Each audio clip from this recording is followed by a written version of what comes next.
The following presentation is brought to you by the Pride of ODU, the official NIL collective of Old Dominion Athletics. Be a monarchist. Join the Pride.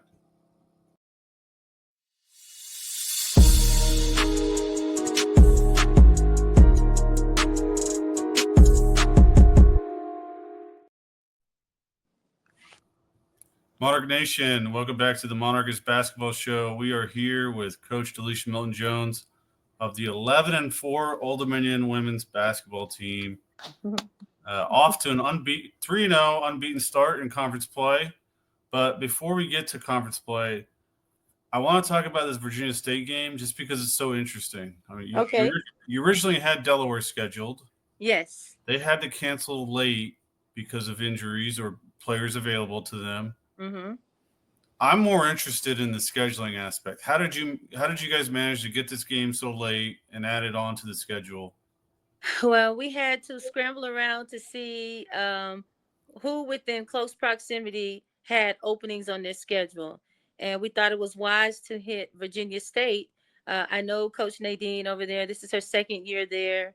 She had a long tenure at Rutgers University, and we became friends throughout the recruitment process. And when she got the job there, we always said that we would look out for one another. And so I saw if she would make good on that offer. And she changed some things around for us to be able to play them here at ODU on our home court. And we're very appreciative of those efforts because had it not been for her, we would not have had that game. I also know that with Delaware, they're just struggling with an injury bug. They had 5 players available to play, and obviously you can't play a game. You can play a game with that many, but it wouldn't be fair based off of keeping with the integrity of the game and making sure that it's a fair competition for both sides and even safe for your players from an injury perspective. And she was dealt a raw deal that she's still struggling with. I believe they've had to postpone other games after hours, and we're looking to reschedule with them for next season for them to come out and we can make good on that deal that we had initially with them. Okay, so after that win, you started the first of 3 conference wins in a row. That Yeah. first one, South Alabama kicks off play. You guys have a really fast start to the first and third quarters, 11 points going into the second quarter, and then going into the third quarter, you got a 24-point lead. Talk a little bit about that game. Well, the South Alabama game, it was one we were biting at the bit to be able to play, opening up our conference play against them. Kelsey Thompson, we acquired her via the transfer portal, and she is a native of Alabama, and she was a homegrown talent for them that decided to set sail, bet on herself, and find something different. So it was an emotional game for her, being able to play against her former team, who she was the freshman of the year within the conference with them. And she really did a bulk of the scoring for them, even as a sophomore. So going into that game, we were energized and ready to play for her. And we wanted to come away not just for a great conference win for ourselves, but for Kelsey. And we wanted to set sail on something amazing for our season, for the 24-25 season in the Sun Belt Conference by getting that first coveted win to get a taste of victory so that we can continue our forward progress towards winning a championship. All right. Following up South Alabama, you took a road Yes. trip to Hattiesburg, Mississippi for Yes. Southern Miss, and you guys took over early and never really looked back. Mm-hmm. I'm most interested in with Southern Miss and ULM. They have almost exact same stadium setup. Yeah. But they also have similar fan support for women's basketball. Mm-hmm. And I'm wondering, with a cavernous stadium like that, where the crowd is already kind of far away from you because it's rounded, Yeah. how different is that playing in that type of environment versus playing somewhere like Chartway?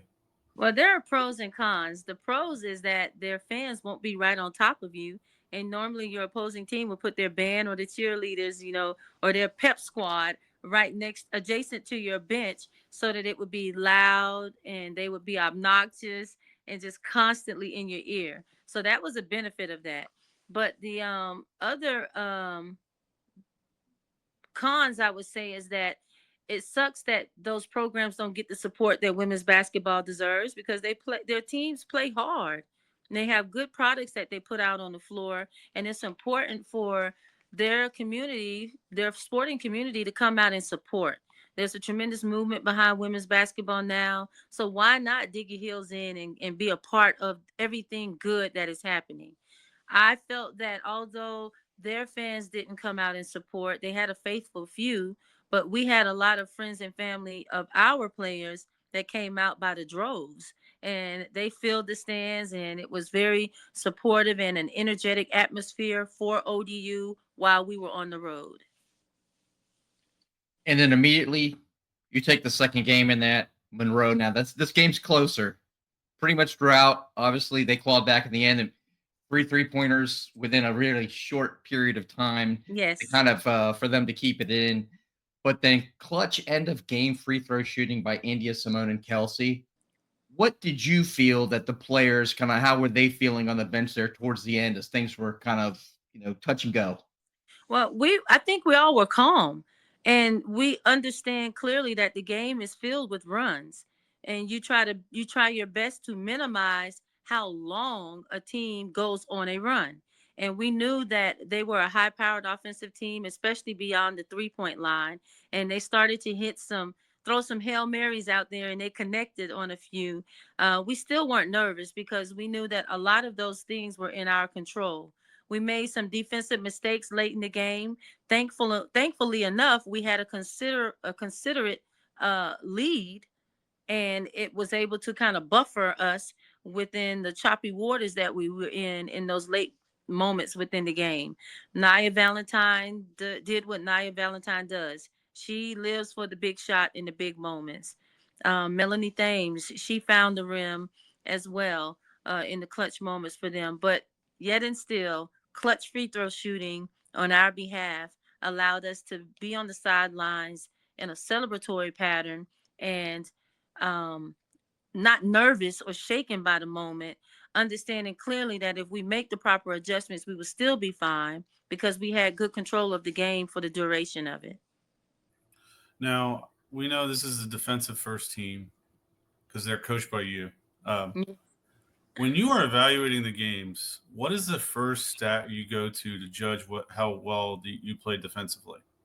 The first stat that I'm always looking at is our rebounding. Because anything that we do on the defensive end, that's definitely going to, well, not necessarily rebounding. I'm sorry, the 3-point line.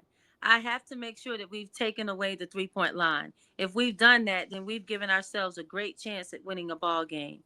If you're going to allow everyone to play within the trends of the game nowadays, it's shoot threes, space the floor out, shoot threes, and get layups. So we design our defense. Everything that I've put into play for our program has been based off of us eliminating the trends, eliminating all the things that teams like to do. And we want to take those away to try and our best to dictate the type of shots that we do allow them to take. So we load up help side, we load up gaps to make people take contested jump shots. And if they happen to get to the rim, we'll meet you there either in the air or to take charges. If you do take a three, it's going to have to be one under duress, late shot clock, and hopefully the ball is in hands of individuals that we would prefer it to be in and not the ones that can really get the job done. So the first step would definitely be the 3-point line. The second one would be how well are we defending without fouling?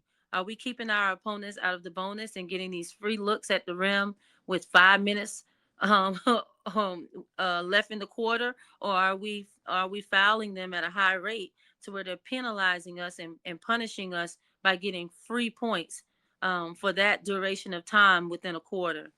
When we're doing those things, then every night that we suit up, ODU women's basketball can crown themselves a winner for that battle.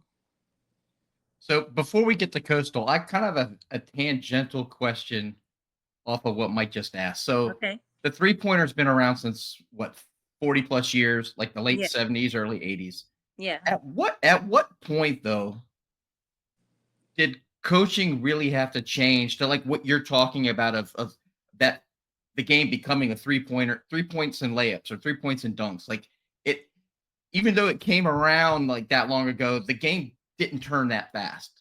Right, right. But you saw the trends of it. I think everything happens within how the NBA game changes. When you started to see more threes being put up and they spaced the floor out, people became positionless or there were hybrid players all over the floor. Then defense no longer was sexy. Defense was no longer the thing that would really reinforce a win or even a championship for your team. Everyone polarized their viewpoints on the offensive end of the game. Now, all kids that were watching, coaches that were watching, trainers that were watching, they would be in the gym trying to create all these hybrid players that didn't really have a position, everyone handling the ball, and everyone shooting the deep three. Everyone wanted to be Steph Curry, KD, James Harden, Ray Allen, to name a few. And then you started to see the needle move towards those type of trends because you could put more points on the board. It was more attractive and exciting for the fans. And now more people are buying tickets, having butts in seats, cheering on because they want to see more offense being played. So I think it was then when those movements were made based off of how the NBA kind of shifted towards how they wanted to sell tickets and get more fans involved and excited about the games. Now in the collegiate ranks, you see that change. The players come in, they're skilled up, you guys. They have tremendous skills and they can shoot the ball, but not many of them know how to play the game and play the game with four other people on the court and not just depending on their individualized talents. How can you work your talents within what the coach has woven into the fabric of her system and philosophy for your best to shine through while you're still working for the greater good of the team? Now, analytically, it makes sense, and mathematically, it makes sense why people like shooting threes. If Okay. you hit three threes in 10 shots, you got Mm-hmm. 9 points. Mm-hmm. You're going to need to shoot over 50% or close to 50% on those 10 shots from two to equal that or pass it. It's It's true. just percentage wise, it's a higher percentage shot, right? Uh, Yes. that's why it's layups or threes because the layup is going to give a much higher percentage shot. Mm-hmm. Um, Now, I asked you that question about how you evaluate your defense. Okay. Offensively, there's a lot of statistics you can look at, but what is your first most important stat for you Offensively, to evaluate? Yes. it would have to be our assist. Our assist, and then how our assist means how well are we moving the ball? Are we moving the ball and are we moving bodies? If you can move the ball and you can move bodies, then you can get wide open uncontested shots. That's our goal, whether it's a 3-point shot, a mid-range shot via off the bounce or catch and shoot, or anything within the paint via driving to the rim by guards or bigs, or posting up around the rim.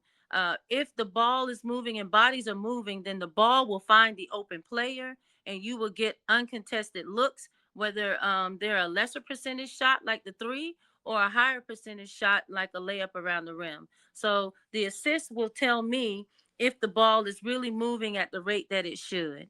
And once I look at that, then I look at our ability to score in transition. Are we getting the looks and the points that our defense should be generating for us based off of us giving our opponents one attempt and an opportunity to score? And if we're doing that, then we can rebound the ball, get out and run. And now that will allow not just the offensive side of the ball to produce offense, but our defense will take the brunt of that as well. That's a great segue. All right. So tomorrow, Coastal Carolina's coming in. They're 11-2, Yeah. 7-0 at home, 4-2 on the road. Mm-hmm. Losses to NC State. Very good NC State squad that you guys have obviously played, and an in-conference opponent in Troy. Yes. You were just talking about assist, and you were talking about some other items.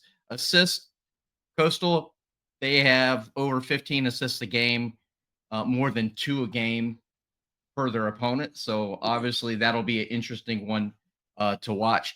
But in talking about transition and getting easy baskets, they're getting 13 steals a game, which is 6 more than their opponents. So obviously that's something that they want to do. Talk to us a little bit about Coastal and what Monarch fans should be watching out for tomorrow when they go to Chartway. Coastal, they revamped everything. They revamped their offensive system. They have a very good coach in Kevin, and I think they have an influx of new players. And they've adopted the system. They look very similar to Marshall, who won the conference last year, where they platoon sub. They're shooting a high amount of 3-point shots within the game, whether it's in the half court or within transition, and they're trying to speed the game up by randomly trapping you in the full court, 3/4 court, or the half court. So they're producing a type of energy surrounding the game to where they're banking on the fact that if we make you play faster, we'll turn you over in hopes of us getting easier opportunities for ourselves at the rim or within the 3-point shots that they want to take. We can expect them to come out and play an aggressive style offensively and defensively. So it's going to take a matter of poise and posture and positioning. The 3 P's: poise, posture, and positioning. When you're playing a team like that, if you allow their full court press to speed you up, then something bad is going to happen. If you allow their traps in the half court that may come randomly, whether it's guard to guard, it will seem guard to guard because they will even put a guard like player at the 4 spot for them, which allows them to cover more space, do more things defensively. If you allow all of that to speed you up, then it's only going to create fast break opportunities for them. So for us to walk away with the win, we have to be there on the catch, limit their opportunities to be able to see the rim and keep a high hand of contest up because they'll pull it because they're accustomed to it. They all have that freedom and that green light to do so. And that's their system. So if they're not taking those shots, then now that means we're running them off the 3-point line. So how good is our second line of defense in terms of being in the gaps and making them take pull-up jump shots or making an extra pass? And now we can move with the flight and speed of the ball, be there on the catch to take away these easy opportunities for them in hopes of them missing so that we can get the rebound. And now we can give them a taste of their own medicine in terms of how aggressively we push the ball in transition. All right. So that's the first of 2 home games this week. And if Yes. you're trying to pick one game to go to, I think tomorrow night's game is the one to go to because both teams are having very fantastic starts this season. It's pretty much a top 100 matchup. It's going to be a good game. Saturday, though, we face Marshall. They have a new coaching staff. Kim Yes. Caldwell parlayed her success into the job at Tennessee. Yes. And the new coaching staff, we wish them luck, but they are struggling right now. They're 5-9 on the season, 0-3 in conference. What can you tell us about this new look Herd?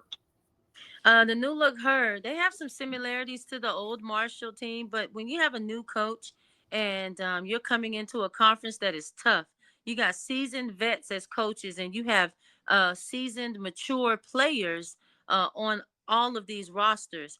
You're gonna have to take your bumps and bruises before you kind of figure things out and really get your team going. The non-conference schedule is supposed to be designed in a way where you can ready your squad for anything that's to come within conference play.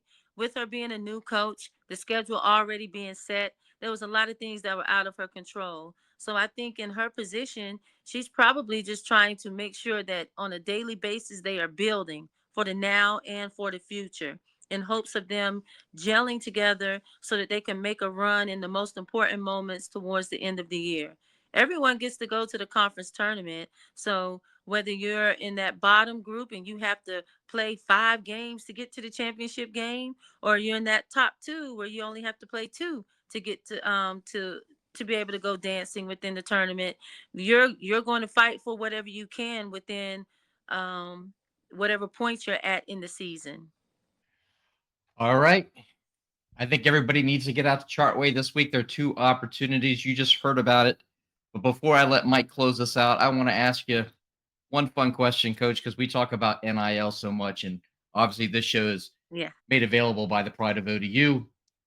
Back when you were playing college, Obviously, NIL wasn't a thing when we were all in school. Yeah. But if it was, what company or what product, what would have been the ideal fit NIL partnership for DeLisha? That's a good question. Wow. Let's see. Oh, that's a good one. I ate like a football player. So any company that sold food of any manner, they could have named a sandwich or something after me. We could have made some money off of something like that. With that defense, it could have been some sort of a smash sandwich, probably, right? You know, something like that. I don't know. I could have, got to deal with Ace Hardware or something like that, because I put on I put on the blue collar hat, to go to work every single day, and I grinded it out. I didn't really have a tremendous skill set going in outside of being able to play hard and run the floor hard and rebound like the Dickens. I did all the tough stuff. So a hardware store could have shown me some love and we could have done some things. That's a good selling point. We had some hard playing defenders on this team. So if you are a business owner, especially a hardware business owner, reach out to the Pride of ODU and Coach DeLisha Milton-Jones. Yes, or we could have the Pentagon. The Pentagon's up the street. That's the best defense in the world, right? Yeah, Come on, well, bring they're the already government where we funding need. 3 other college NIL programs in Navy, Air Force, and the Army. So, Yeah, Coach, true. thank you so much for joining us. Get out to Chartway Arena to cheer on these ladies this week. We can't wait to talk again. Go Monarchs. Awesome. Thank you guys so much. Go Monarchs.